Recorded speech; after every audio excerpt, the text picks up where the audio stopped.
আসসালামু আলাইকুম।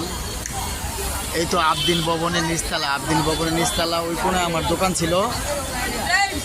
এখন ভার্সিটি স্টুডেন্ট সব স্টুডেন্টরা এইখানে একটা ছোট একটা শাখা ছিল। এই শাখাটা এখন বর্তমানে আরেকটা নতুন একটা শাখার পোল, বড় পোল দিল, শাখার ব্রিজ। এই যে আমার ছেলেও সাথে আছে, ছেলে ফ্রেন্ড সাইকেল আছে। এখানে সুন্দর একটা সোনিয়াকড়া আন্ডারগ্রাউন্ড ব্রিজের নিচে এখন ছোট একটা আরও একটা বড় শাখা হয়ে গেল এই জায়গাটা। এই যে এখানে আমার দোকান ছিল।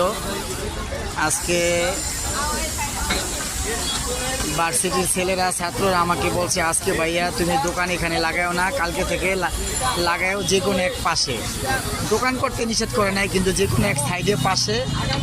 আগে তো আমি রোডের মাঝখানে দোকান করতাম, এখন রোডের এক সাইডে দোকান করতে হবে। এখানে দোকান করবে ইনশাল্লাহ, দোকান নিষেধ বলে নাই, কিন্তু এখানে একটা